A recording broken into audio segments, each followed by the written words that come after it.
Mes chers amis, ça faisait 35 ans que je n'avais pas vu le cinéma français nous proposer un chef-d'œuvre, et aujourd'hui c'est le cas. On va parler, sans spoiler, du film actuellement au cinéma, Le meilleur reste à venir, avec un peu, eh bien oui, la même troupe et la même équipe que pour le film Le Prénom, que j'avais beaucoup apprécié, notamment grâce au jeu d'acteurs flamboyant de Guillaume de Tonquédec et de Patrick Bruel. Patrick Bruel que nous retrouvons dans un film en compagnie de Fabrice Lucchini. Et sans rien vous spoiler, même si en partant du principe que vous avez vu la bande-annonce, quand même, je tiens à vous préciser que le scénario ne va pas vraiment vous surprendre. Les mises en scène, par ailleurs, ne sont pas vraiment caractérisées par une nouveauté et voilà, un côté très inédit qui va vous renverser l'esprit et la tête. Ce qui va, pour moi, et ça a été mon cas, ce qui va vous bluffer du début à la fin, c'est premièrement, eh bien, le parcours de personnage, incarné, je dis incarné, pas interprété, vous avez remarqué,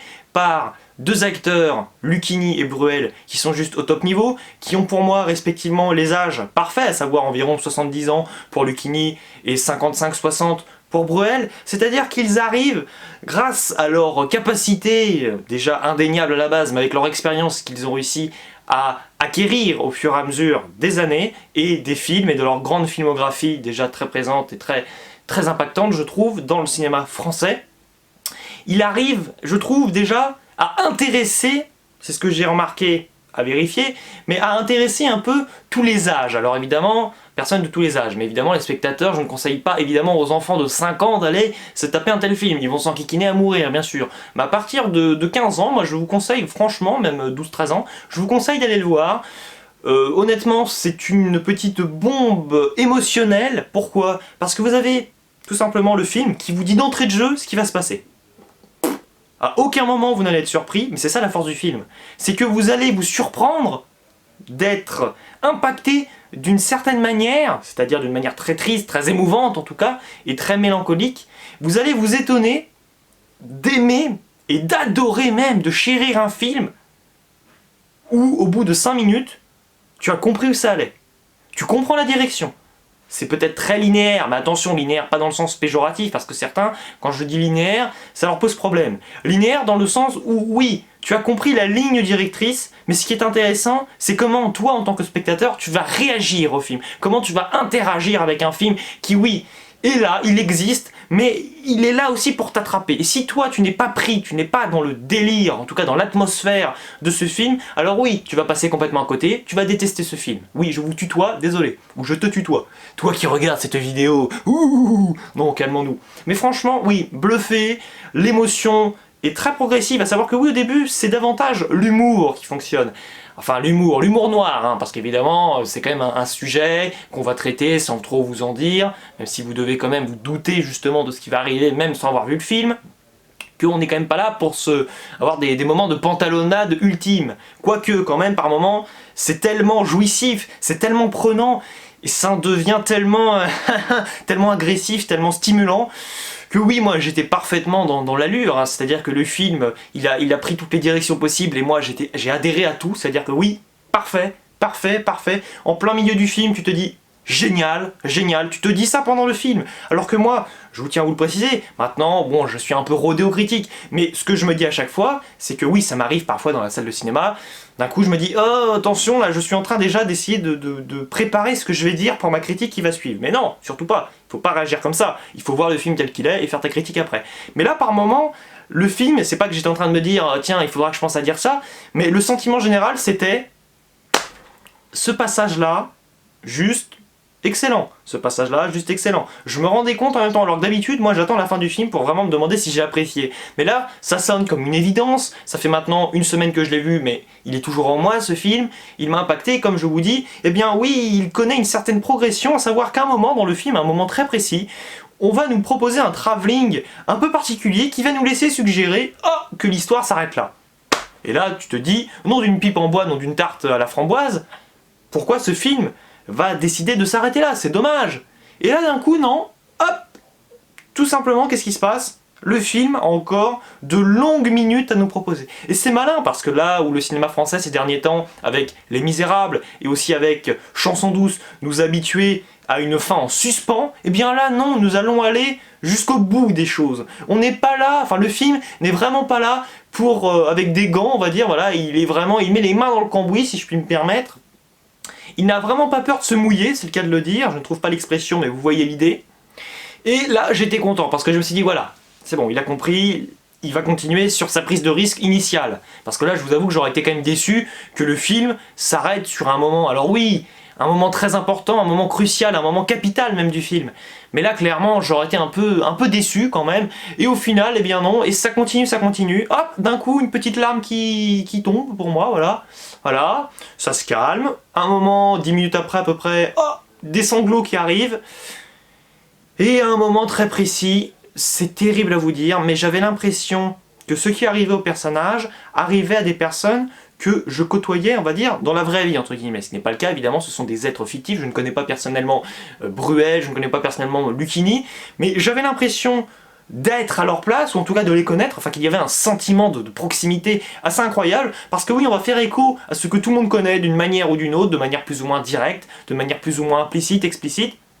Et là, à un moment, bah écoutez, c'est dommage que je n'avais pas prévu mes Kleenex parce que là, j'ai pleuré pendant 10 minutes, j'ai pleuré après, j'ai pas pu faire la critique 20 minutes après, enfin pas 20 minutes, mais le temps de rentrer chez moi quand même, 30 minutes après, le cinéma, la séance justement pour en parler parce que c'était juste impossible. Il m'a fallu, si vous voyez cette vidéo, précisément une semaine, oui, pour enfin réussir à en dégoter quelques mots, quelques 20 mots, n'est-ce pas, quelques humbles avis de ma part.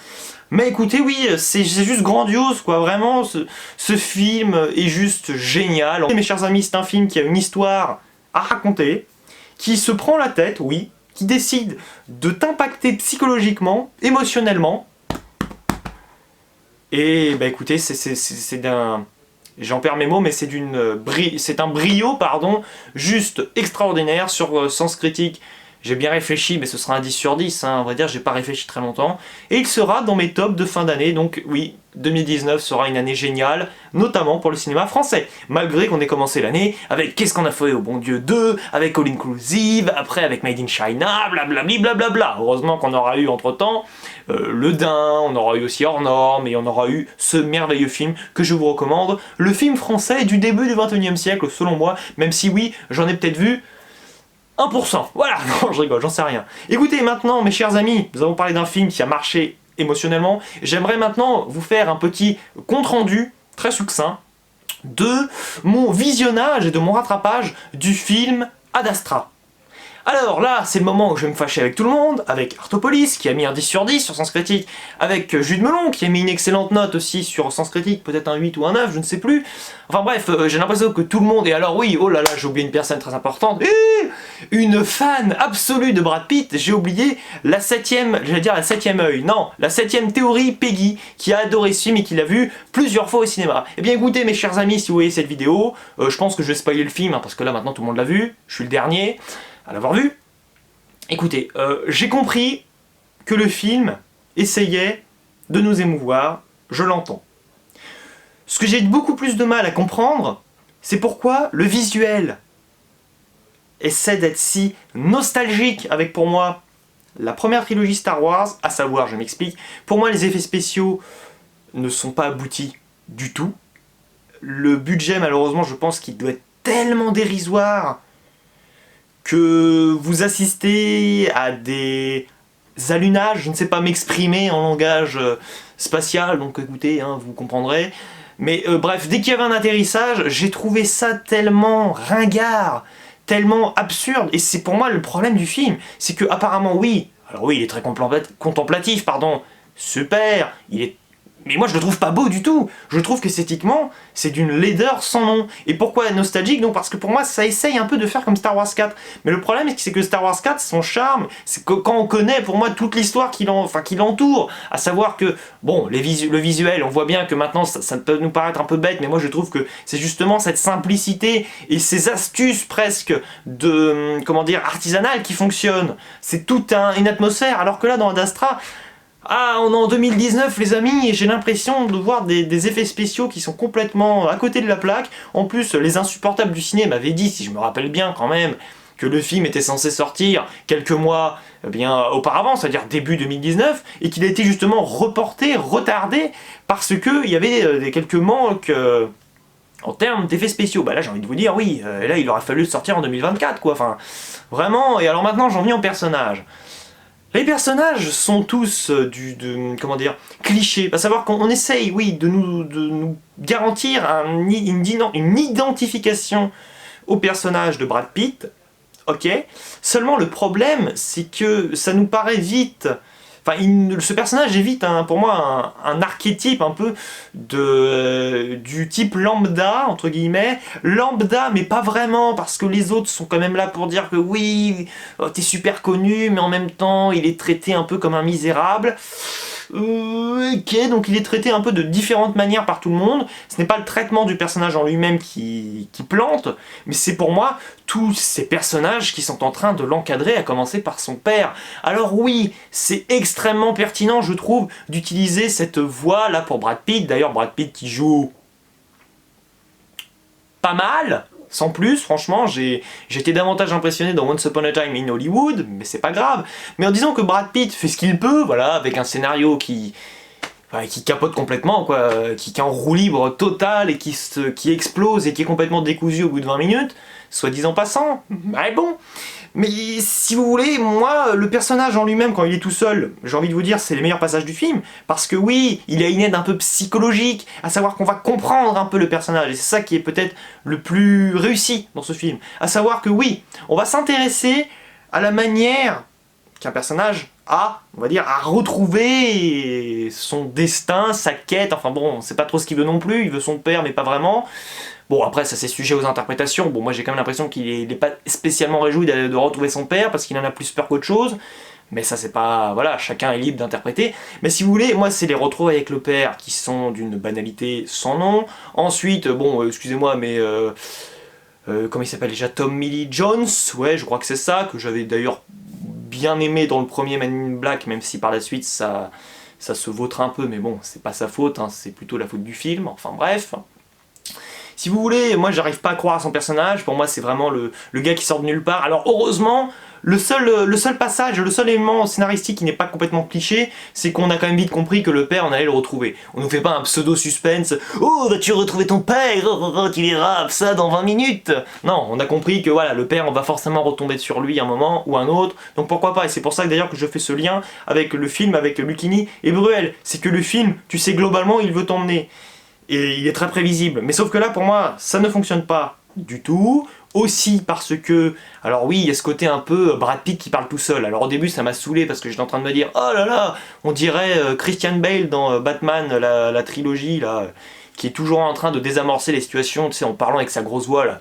Oh, rends-toi, Joker, tu ne pourras pas arrêter le Chevalier Noir. Ah, ah, ah, ah, ah. » Le Chevalier Noir, le Cavalier Noir, je sais plus comment il s'appelle, enfin bref, The Dark Knight. Mais au final, j'ai compris que le film nous l'a joué un peu à l'envers. C'est-à-dire qu'il va essayer de nous expliquer, pour moi, des éléments psychologiques qu'on avait très bien compris. Mais alors par contre, tout ce qu'il essaye de nous faire supposer avec la relation père-fils, elle est tellement brouillonne que... Brouillon Elle est tellement brouillon qu'au final, c'était ce qu'il fallait utiliser pour moi avec le langage... interne à chaque personnage, la petite voix qu'ils ont dans leur tête, non pas la petite voix de C'est pas sorcier, rassurez-vous, mais comme ça on aurait pu comprendre ce que pensait le personnage du père, ce qu'il pensait de son fils, sans que le fils lui-même soit au courant. Parce qu'on sent que le père, voilà, il a une part d'ombre, il essaie de se cacher. D'ailleurs, c'est pas pour ça qu'on dit c'est pas pour rien qu'on dit Man in Black, hein. Non, c'est complètement nul, excusez-moi. Pardon, Man in Black, bon, écoutez, je fais des blagues comme je peux. Mais voilà, donc pour moi, le film est une déception, clairement. Je trouve que ce qui le sauve un peu, comme je vous l'ai expliqué, voilà, quelques dialogues aussi un peu expédiés, un peu mal fichus, un film qui a dû être très vite tourné, franchement, et pas trop mal monté au final. On comprend pas certains éléments du tout dans le film, c'est sujet aux interprétations, encore une fois, c'est ce qui fonctionne le mieux, mais ça ne suffit pas, pour moi ce sera je vais lui mettre 5 sur 10 sur Sens Critique, ce sera un 10 sur 20, parce que oui, c'est vraiment très moyen, une prise de risque, j'en conviens, le passage Planète des singes m'a fait marrer. Le film n'est pas drôle, mais c'est pas grave. Mais il n'arrive pas vraiment à m'émouvoir. À la fin, j'ai senti d'ailleurs qu'il essayait de jouer sur la corde sensible à fond. Ding, ding, ding. Oh, alors moi non, j'étais complètement en dehors de l'histoire. Et pourtant, je suis quelqu'un de très sensible. Je suis une petite nature. Non, mais plus sérieusement, quoi. Franchement, là, c'est souvent là que tu te dis « Ah, il y a un truc qui cloche ». Parce que oui, le film est peut-être bon, mais je ne suis pas là pour être vraiment objectif. Je suis là pour donner un avis, donc par nature et par définition, oui, il est subjectif. Donc je vais pas dire que ce film est pourri, c'est pas le cas.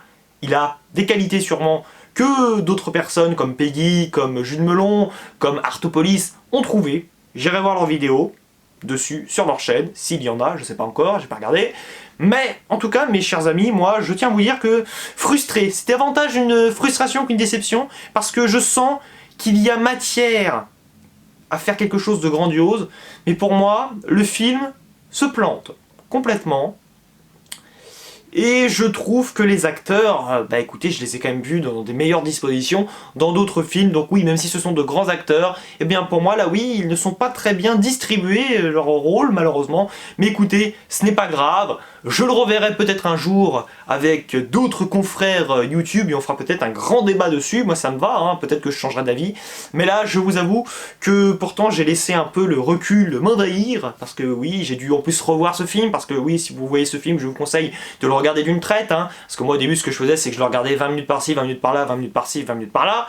Ça marche pas, parce que j'ai dû tout reprendre depuis le début pour bien suivre. Donc c'est un film, pour le coup là, linéaire, mais dans le mauvais sens du terme, à savoir que on n'arrive pas à nous bluffer, à nous impressionner, je trouve, que ce soit visuellement et même émotionnellement, en tout cas, ce qui était mon cas. En commentaire, dites-moi si ces deux films vous ont plu, ce que vous en pensez, si vous comptez les voir, etc. Et moi, il ne me reste plus qu'à vous dire ciao, et à la prochaine. Waouh!